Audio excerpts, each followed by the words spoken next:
नमस्कार मित्रों, आप सभी का हमारे YouTube चैनल पर स्वागत है। आज हम लोग टाइम एंड वर्क के कुछ क्वेश्चन सॉल्व करेंगे। तो सारे क्वेश्चन काफ़ी सारे ट्रिक से लगाए गए हैं, तो पूरी वीडियो जरूर देखें। आइए स्टार्ट करते हैं। देखिए, तो इसमें लिख रहा है कि A 3/4 समय में B से आधा कार्य करता है। A 3/4 समय में B से आधा कार्य करता है। यदि वे मिलकर उस कार्य को 18 दिन में पूरा करते हैं, दोनों मिलकर उस कार्य को 18 दिन में पूरा करते हैं, तो B अकेले उस काम को कितने समय में पूरा करेगा। तो पहले आप ये समझ जाइए कि A 3/4 समय में B से आधा काम करता है। समय वो A जो है B का 3/4 ही ले रहा है, लेकिन काम आधा कर रहा है। और दोनों मिलके काम पूरा कर रहा है 18 दिन में, तो कर रहा है दोनों मिलके काम 18 दिन में पूरा कर रहे हैं, तो B अकेले उस काम को कितने दिन में पूरा कर लेगा। तो देखिए, इसको पहले आप यहाँ पे लिखिएगा A, ध्यान से देखिएगा। पहले यहाँ लिखिएगा A और यहाँ लिखिएगा B, लिख लिए। अब समय देखिए, A का 3 और B का 4, 3/4 है। B का 3/4 समय ले रहा है, तो यदि A का समय 3 है तो B का 4 हो जाएगा। काम देखिए, A आधा कर रहा है, B उसका 2 गुना, तो यदि B का काम, ये देखिए समय लिख दिया हमने और यहाँ पे काम लिखा जाएगा। यहाँ काम लिखिएगा, तो काम कैसे, देखिए B का काम 2 गुना है, A उससे आधा कर रहा है। B का काम 2 गुना लिखिएगा और A का काम आधा, तो ये काम आप लिख देंगे यहाँ पे, हो गया। तो पहले समय देखिए, A का 3, B का 4 और काम B का 2 गुना लिखिएगा। A उसका आधा कर रहा है, तो B का 2 गुना और एक का काम 1 हो गया, तो B का उसका 2 गुना 2 हो जाएगा। अब देखिए, हम लोग क्षमता निकालेंगे, थोड़ा ध्यान से देखिएगा। क्षमता का जो फार्मूला होता है ना, कहीं लिख लीजिए, इसको ये नोट करने वाली चीज़ है। क्षमता का फार्मूला होता है कार्य बटे समय। इसको ध्यान से कहीं नोट कर लीजिए कि क्षमता का फार्मूला कार्य बटे समय होता है। तो A की क्षमता निकालेंगे तो कार्य कितना हो गया, 1/3, और B की क्षमता जब 2/4 करेंगे तो 1/2 हो जाएगा। 2/4 करेंगे तो 1/2। अब दोनों में 6 से गुणा कर दीजिए, तो दोनों में 6 से गुणा करेंगे तो 6 से गुणा करेंगे 3 दूना के 6, और यहाँ 6 से गुणा करेंगे 2 3 6। तो क्षमताओं का अनुपात 2:3 हो गया। A और B की क्षमताओं का अनुपात 2:3 हो गया। तो यदि देखिए यहाँ पे A की क्षमता 2 हो गई और B की क्षमता 3 हो गई, तो A प्लस B की क्षमता कितनी हो जाएगी, 3 2 5। इसको ये चीज नोट करने वाली है कि A और B की क्षमताओं का अनुपात 2:3 हो गया। तो A की क्षमता 2 हो गई, B की 3, तो A प्लस B की कितनी हो गई, 3 2 5। अब देखिए, क्षमता जिसका जितना ज़्यादा होगा समय उतना ही कम लगता है। तो हमने आपको एक फार्मूला बताया था कि P1 × D1 बराबर P2 × D2। P मतलब पावर, क्षमता। इसको M1 × D1 बराबर M2 × D2 भी लिखते हैं। P फॉर पावर जब है तो P1 × D1 बराबर P2 × D2। मतलब यहाँ P1 का मतलब देखिए B की क्षमता गुणे B का दिन, तो B की क्षमता यहाँ लिखिए पहले 3, क्योंकि B पूछ रहा है कि B अकेले काम को कितने दिन में पूरा करेगा। तो B की क्षमता हो गई 3 और B के समय को D1 मान लीजिए। अब A प्लस B के बारे में आ जाइए। A प्लस B 18 दिन में कर रहे हैं दोनों मिलके, तो A प्लस B की क्षमता 5 और 18 दिन में कर रहे हैं दोनों। अब 3 से कट जाएगा, 3 छक्का 18, 6 पंजे 30, D1 30 हो गया। यानी B अकेले काम को 30 दिन में पूरा करेगा। ये बड़ा प्यारा सा कंसेप्ट है, इसको एक बार फिर से चाहे समझ सकते हैं 1 मिनट के अंदर कि A B का 3/4 समय ले रहा है। यानी यदि A का समय 3 होगा तो B का 4 हो गया। काम B का आधा कर रहा है, यानी B का काम 2 हो गया तो A का 1 हो जाएगा। क्षमता जब निकालेंगे, इसमें A और B की क्षमता निकालेंगे, तो क्षमता का फार्मूला देखिए कार्य बटे समय होता है। आप याद कर लीजिए इसको, क्षमता बराबर कार्य बटे समय। तो 1/3 क्षमता हो गई A की, और 2/4 मीन्स 1/2 क्षमता हो गई B की। अब 2 और 3 का एलसीएम 6 है, तो दोनों में 6 से गुणा करिए, 3 दूना के 6, 2 3 6। क्षमताओं का अनुपात 2:3 हो गया। यानी A की क्षमता 2 हो गई, B की क्षमता 3 हो गई, तो A प्लस B की क्षमता 5 हो जाएगी। अब देखिए, क्षमता जितना ज़्यादा होगा समय उतना ही कम लगता है। क्षमता समय के व्युत्क्रमानुपात में होता है। तो यहाँ पे फार्मूला लिखा हमने P1 × D1 बराबर P2 × D2। तो P1 मतलब B की क्षमता गुणे B का दिन, और P2 मतलब A प्लस B, A को छोड़ देना, A की जरूरत नहीं यहाँ पे। तो A प्लस B की क्षमता गुणे A प्लस B का दिन। तो P की मतलब B की क्षमता 3, B को दिन लगा D1, ये पता ही करना है हम लोगों को। और P2 मतलब A प्लस B की क्षमता और A प्लस B का दिन, 18, A प्लस B को 18 दिन कार्य करने में लगा था, यहाँ लिखा हुआ है। और इनकी क्षमता A प्लस B की 5 है। अब ये 3 से कटेगा 18, 3 छक्के 18, 6 पंजे 30, यानी B को काम करने में 30 दिन समय लगेगा अकेले। तो ये चौथा ऑप्शन इसका सही था। तो ये पहला क्वेश्चन समाप्त हुआ। आइए सेकंड क्वेश्चन स्टार्ट करते हैं। देखिए, इसका एक बहुत शानदार ट्रिक है, अब प्रयास करें समझने का इसको, तो इससे बहुत से सवाल सॉल्व हो जाएंगे।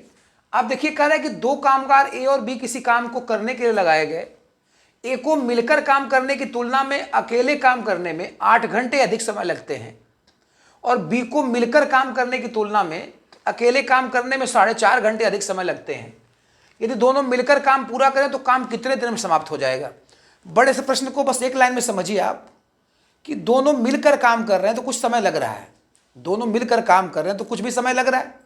तो ए यदि अकेले काम करेगा ना तो जितना मिलकर काम करने में समय लग रहा है उससे 8 घंटा ज़्यादा लगेगा। दोनों मिलकर काम कर रहे हैं, कुछ टाइम लग रही है, तो ए यदि अकेले काम करेगा तो जितना मिलकर काम करने में समय लग रहा है उससे 8 घंटा ज़्यादा समय लगेगा, इसमें 8 घंटा ज़्यादा। और बी अकेले काम करेगा तो दोनों मिल के जो काम कर रहे हैं जितना भी समय लग रहा है बी को उससे अकेले करने में 4.5 घंटा ज़्यादा लग रहा है। तो दोनों मिलकर काम करें तो कितना समय लगेगा, बात समझ में आ गई होगी। तो देखिए मिलकर काम करने में लगे समय का एक फार्मूला देखिए होता है T बराबर √T1 × T2। ये बड़ा इंपॉर्टेंट फार्मूला है, T बराबर √T1 × T2। तो अब T1 कितना है, 8 घंटा। ए को अकेले काम करने में 8 घंटा ज़्यादा समय लगता है। दोनों मिलके जो काम कर रहे हैं ना तो उसमें जितना भी समय लग रहा है ए अकेले यदि काम करेगा तो उससे 8 घंटा ज़्यादा, तो जो 8 घंटा ज़्यादा लगा वो यहाँ लिखिएगा। और बी यदि अकेले काम कर रहा है तो उसको मिलके काम करने की तुलना में 4.5 घंटा ज़्यादा लग रहा है, तो 4.5 मतलब 9/2 यहाँ लिखिएगा। अब 2 से कट जाएगा, 2 चौके 8, 9 चौके 36 यानी 6 घंटा। ये बड़ा यूजफुल फार्मूला है, इस पर एक आध सवाल और प्रैक्टिस कराते हैं आपका। देखिए हम तो दोनों मिलकर काम करेंगे तो 6 घंटा का समय लगेगा। तो ये हमारा सेकंड क्वेश्चन समाप्त हो गया।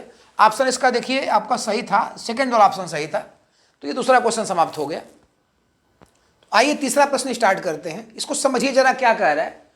बहुत सिंपल सा प्रश्न है, कह रहा कि ए और बी मिलकर किसी काम को 6 दिन में पूरा कर सकते हैं और ए अकेले उसे 9 दिन में पूरा कर सकता है, तो बी अकेले उस काम को कितने दिन में पूरा करेगा।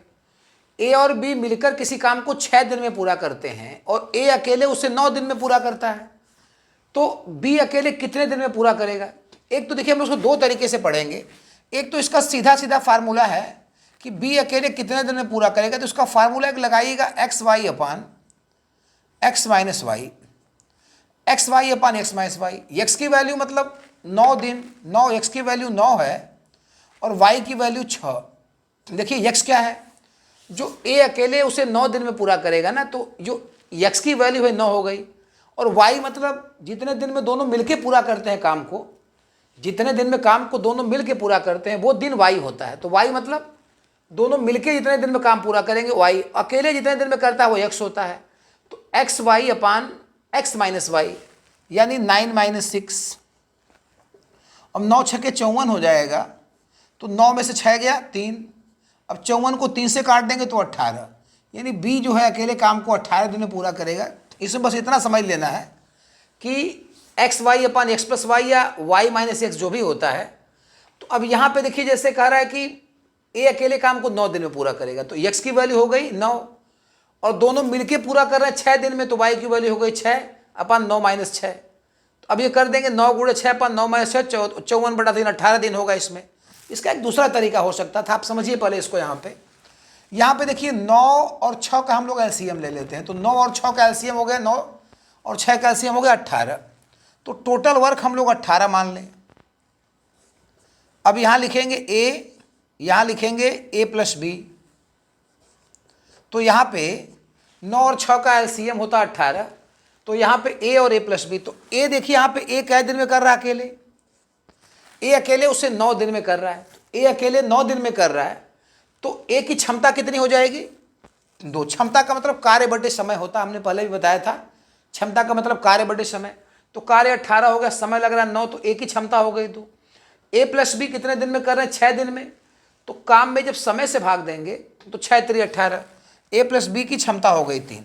अब यदि आपसे पूछा जाए कि ए की क्षमता हो गई 2 और ए प्लस बी की क्षमता हो गई 3, तो अब इसमें बी की क्षमता कितनी हो गई, तो बी की क्षमता हो गई कितनी 1। 3 में से 2 घटा देंगे, ए प्लस बी में से 1 घटा देंगे तो बी की क्षमता 1 हो गई, यानी बी 1 दिन में 1 काम करेगा। क्षमता का मतलब होता है वर्क डन इन 1 डे, 1 दिन में किया गया कार्य, तो बी की क्षमता 1 हो गई। तो बी एक दिन में एक काम करेगा, तो 18 काम करने में कितना समय लग रहा है? एक दिन में एक काम, तो 18 काम करना है तो 18 दिन लगेंगे, तो बी को कितना समय लगा? 18 दिन लगा। भाई एक दिन में एक ही काम कर पा रहा ना, ये एक दिन में एक काम कर रहा, 18 काम करना, 18 दिन लग जाएंगे, तो बी को लगा समय 18 दिन। तो इन दोनों में से कोई भी तरीका आप अप्लाई कर सकते हैं, दोनों ही छोटे हैं। तो ये क्वेश्चन नंबर 3 समाप्त हुआ। आइए चौथा क्वेश्चन स्टार्ट करते हैं। चौथा क्वेश्चन देखिए, इसमें कह रहा है कि ए का 2 दिनों का कार्य बी के 3 दिनों के कार्य के बराबर है। ए के 2 दिनों का कार्य बी के 3 दिनों के कार्य के बराबर है। यदि ए उस काम को 8 दिन में पूरा कर सकता है, तो बी उस काम को कितने दिन में पूरा करेगा? ए उस काम को 8 दिन में पूरा कर सकता है, तो बी उस काम को कितने दिन में पूरा करेगा? तो पहले आपसे देखिए, कई बार बता चुके हैं, आज फिर देखिए इसमें कि कोई व्यक्ति जितना कम समय में काम करता है ना, उसकी क्षमता उतना ही ज़्यादा होती है। कोई व्यक्ति जितना कम समय में काम करता है, उसकी क्षमता उतना ही ज़्यादा होगी। तो क्षमता दिनों के व्युत्क्रमानुपात में होती है। तो जैसे अब देखिए क्या है कि ए के 2 दिन का काम बी के 3 दिन के काम के बराबर है। ए जितना 2 दिन में करता है, बी उतना 3 दिन में करता है। तो अब ए और बी की क्षमताओं की रेशियो यदि देखेंगे ना, ए का 2 दिन का काम, बी के 3 दिन का काम, क्षमताएं पलट जाती हैं। क्षमताएं क्या हो जाती हैं? दिनों के व्युत्क्रमानुपात में हो जाती है। जितना जिसका जो दिन है, क्षमता उसके व्युत्क्रमानुपात में होगी। तो ए के 2 दिन का काम बी के 3 दिन के काम के बराबर है। ए और बी की क्षमताओं का अनुपात 3:2 हो जाएगा। ए की क्षमता 3 पलट जाता है, दिन जितने भी रहेंगे क्षमता उसका व्युत्क्रम में हो जाती है। तो क्षमताओं का अनुपात 3:2 रखिएगा, पलट दीजिएगा इसको। अब कह रहा है उसमें कि ए उस काम को 8 दिन में पूरा करता है, तो फार्मूला वही रटा है, क्षमता P1 × D1 बराबर P2 × D2, P1 × D1 बराबर P2 × D2। तो ए की पावर मतलब क्षमता, ए की क्षमता गुण ए का दिन, ए कितने दिन में कर रहा है? 8 दिन में। तो ए की क्षमता गुण ए का दिन बराबर बी की पावर इंटू बी का दिन। इसको M1 × D1 बराबर M2 × D2 भी लिखते हैं। अब चूंकि क्षमता है तो हमने पावर लिख दिया इसमें। तो ए की पावर गुणे ए का दिन बराबर बी की पावर गुणे बी का दिन। अब ए की पावर कितनी है? 3, और ए का दिन है 8 दिन दिया हुआ है, 8 दिन में करेगा। बी की पावर 2 लिखा हुआ है, बी कितने दिन में करेगा? D2 निकालना हम लोगों को है।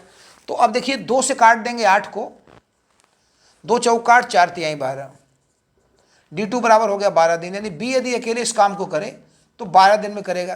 तो यहाँ पे नोट करने वाली बस बात ये नोट करके जाइए यहाँ से कि जिसका जो दिन लगेगा, क्षमता उसके व्युत्क्रमानुपात में होती। ए का 2 दिन लगा और बी का 3 दिन लगा, तो ए और बी की क्षमता 3:2 के अनुपात में हो जाएगी, पलट जाता है। बी का समय मतलब ए के पास आ जाएगा और ए का समय बी के पास कर देना है। तो दिन ए का 2 था और बी का 3 था, तो क्षमता ए की 3 हो जाएगी, बी का 2।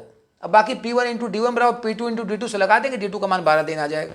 तो ये क्वेश्चन, चौथा क्वेश्चन समाप्त हो गया हमारा। आइए 5वां प्रश्न देखा जाए।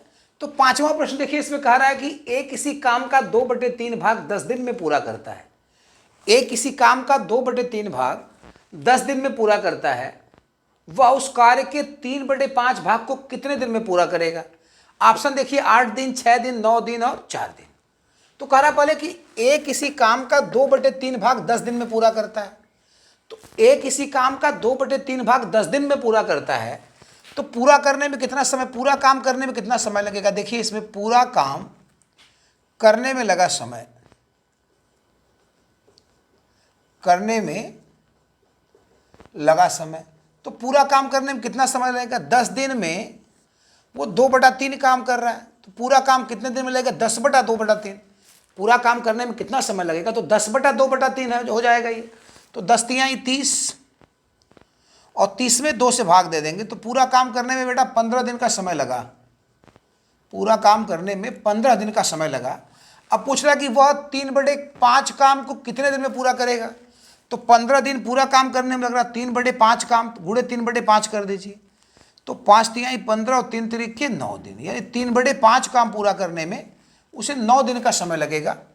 तो इसको एक बार समझ सकते हैं फिर से कि काम का 2/3 भाग 10 दिन में पूरा कर रहा था, काम का 2/3 भाग 10 दिन में पूरा कर रहा था। तो जब भी ऐसा दे तो पूरा काम करने में लगा समय 10/2/3, जो भी दिन लगा है और कार्य का जो भाग है उससे भाग दे देना होता है, तो 10/2/3। अब 3 ऊपर जाएगा, 30/2, 15 दिन, यानी पूरा काम वो 15 दिन में करेगा। तो पूरा काम यदि 15 दिन में कर रहा है तो 3/5 काम कितने दिन में करेगा? तो 15 गुणे 3/5, 5 तिहाई 15, 3 तिरिका 9, यानी पूरा काम करने में उसे 9 दिन का समय लगेगा। तो आज की वीडियो में बस इतना ही। कल हम लोग कुछ नए क्वेश्चन के साथ मिलेंगे, तब तक के लिए धन्यवाद।